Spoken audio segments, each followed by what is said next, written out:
O vento começou seu uivo baixo e triste enquanto o grupo de montanhistas se reunia na base do pico.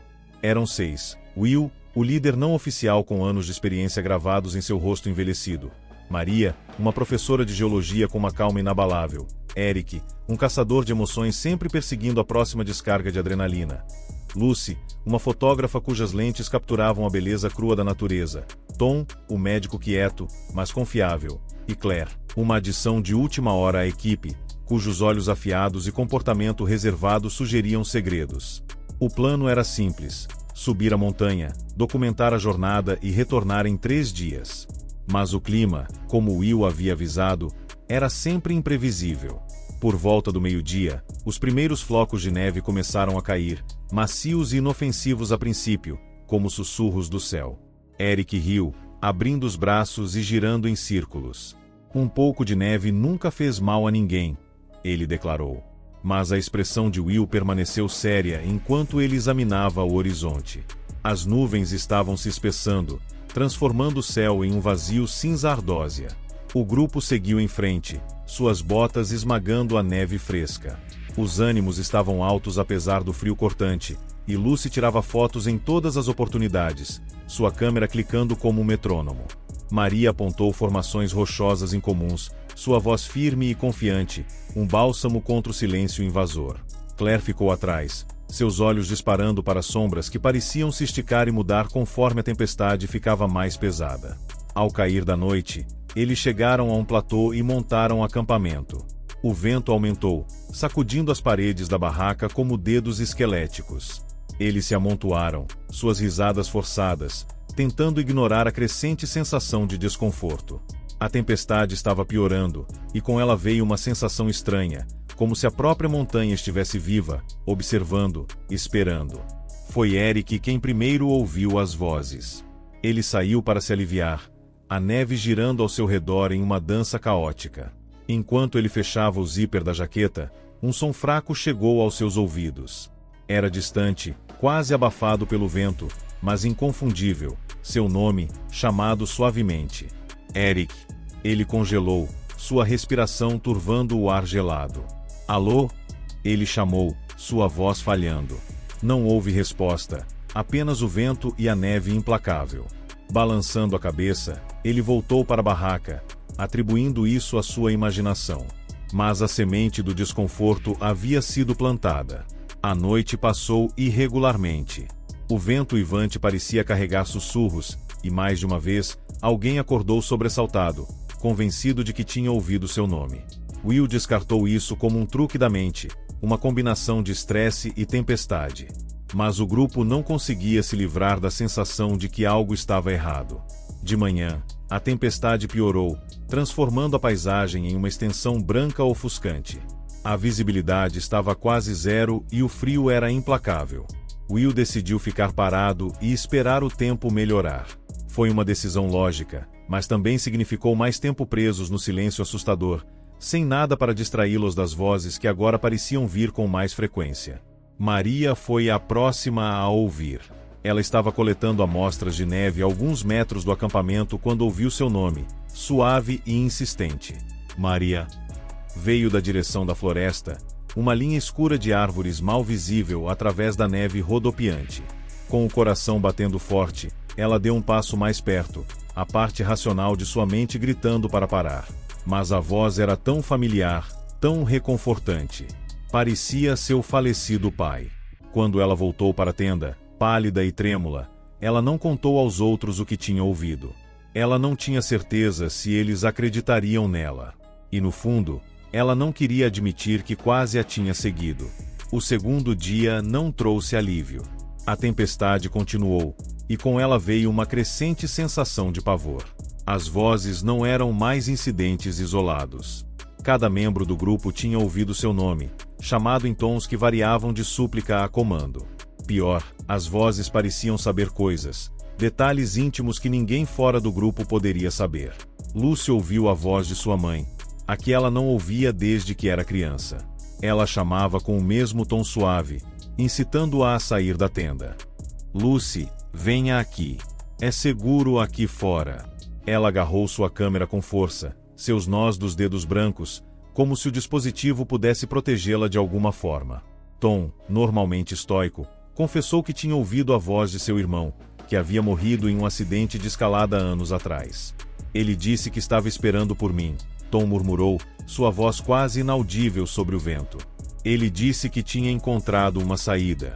Claire permaneceu em silêncio, mas seus olhos penetrantes e sua expressão de lábios apertados falavam muito. Ela também tinha ouvido algo, mas o que quer que fosse, ela não estava compartilhando.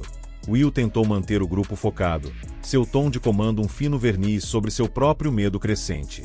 Esta montanha prega peças nas pessoas, ele disse.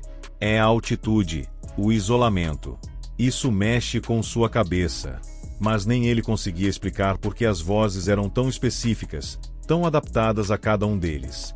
Ao cair da noite, a tensão era palpável. Eles se revezaram para vigiar, embora nenhum deles se sentisse realmente acordado ou dormindo. Durante seu turno, Eric jurou que viu uma figura se movendo na neve, logo além do acampamento. Ele pegou uma lanterna e iluminou na direção, mas não havia nada lá. Apenas a neve e as sombras. Mas as pegadas eram reais. Quando amanheceu, eles encontraram uma trilha dela se afastando do acampamento e entrando na floresta. As pegadas eram humanas, descalças e impossivelmente frescas. O pânico se instalou enquanto o grupo debatia seu próximo movimento. Ficar parado não era mais uma opção. A tempestade não mostrava sinais de diminuir, e seus suprimentos estavam diminuindo. Will decidiu que seguiriam as pegadas, raciocinando que elas poderiam levar a outro grupo ou a um abrigo. Ninguém expressou suas dúvidas, embora o desconforto se agarrasse a eles como uma segunda pele. A trilha os levou mais fundo na floresta, as árvores como sentinelas esqueléticas contra a nevasca. As vozes ficaram mais altas, mais persistentes, como se a própria tempestade estivesse falando com elas. Os passos de Maria vacilaram quando ela ouviu seu pai novamente, sua voz tingida de desespero. Maria, por favor, não me deixe aqui. Eric, sempre o tomador de riscos, começou a se afastar do grupo, atraído por uma voz que prometia aventura e glória. Eric, venha me encontrar, ela insistiu. Will teve que puxá-lo fisicamente de volta, gritando por cima do vento para tirá-lo do transe. Quando a noite caiu, eles tropeçaram em uma cabana abandonada, meio enterrada na neve. O alívio durou pouco, o interior estava frio e árido, com sinais de que alguém tinha estado lá recentemente. Uma fogueira ainda estava quente, e um diário estava aberto em uma mesa improvisada. As entradas estavam rabiscadas em uma mão trêmula, detalhando uma experiência semelhante. Vozes na tempestade, atraindo as pessoas para longe. A última entrada dizia, não escute, não siga. A unidade do grupo começou a se fragmentar conforme as vozes exploravam seus medos e desejos. A obsessão de Lucy em capturar a foto perfeita a levou a se aventurar sozinha para fora, perseguindo o que ela jurou ser uma figura na neve. Quando os outros a encontraram, ela estava meio enterrada em um monte de neve, sua câmera agarrada ao peito. Ela estava viva, mas sem resposta, seus olhos arregalados de terror. O pragmatismo de Tom vacilou quando ele ouviu a voz de seu irmão novamente, chamando para consertar o que você não conseguiu antes. Ele começou a questionar sua própria sanidade, imaginando se a montanha estava lhe dando uma chance de redenção. Claire finalmente quebrou seu silêncio, revelando que ela tinha ido à montanha em busca de respostas. Sua irmã havia desaparecido em uma expedição semelhante anos atrás, e a última transmissão havia mencionado as vozes. Claire estava convencida de que a montanha continha a verdade, mas agora ela não tinha certeza se queria saber. Will lutou para manter o grupo unido, mas nem ele estava imune. Ele ouviu a voz da esposa, suave e acusadora, lembrando da promessa que ele havia quebrado anos atrás. Você me deixou, sussurrou. Por que você me deixou? Quando a tempestade atingiu seu pico, o grupo se viu atraído para uma clareira no coração da floresta. As vozes eram ensurdecedoras agora, sobrepondo-se em uma sinfonia caótica. No centro da clareira havia uma estrutura monolítica, sua superfície coberta por símbolos estranhos e sobrenaturais que pareciam pulsar com uma luz tênue. As vozes emanavam da estrutura, cada uma distinta, puxando seus medos e desejos mais profundos.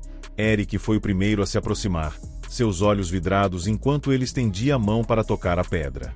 Os outros gritaram para ele parar, mas suas vozes foram abafadas pela tempestade. Quando a mão de Eric fez contato, o chão tremeu e o ar ficou impossivelmente frio. O monólito pareceu absorvê-lo, seu corpo se dissolvendo na pedra como névoa. As vozes ficaram mais altas, mais frenéticas, como se estivessem se alimentando de seu sacrifício. O pânico se instalou quando os membros restantes tentaram fugir, mas a tempestade se aproximou, a neve se transformando em gelo que envolveu seus pés.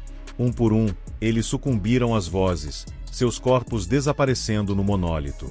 Will foi o último, seu desafio dando lugar ao desespero quando a voz de sua esposa o chamou, prometendo perdão e paz. Ao dar um passo à frente, ele percebeu tarde demais que as vozes não eram de seus entes queridos, mas de algo antigo e malévolo, usando suas memórias como isca. A tempestade diminuiu com o amanhecer, deixando a montanha assustadoramente silenciosa. O monólito estava sozinho na clareira, sua superfície lisa e sem marcas, como se nada tivesse acontecido. A única evidência da existência do grupo era uma única fotografia desgastada deixada para trás na neve. Uma foto de 6 amigos, sorrindo na base do pico, sem saber dos horrores que os aguardavam.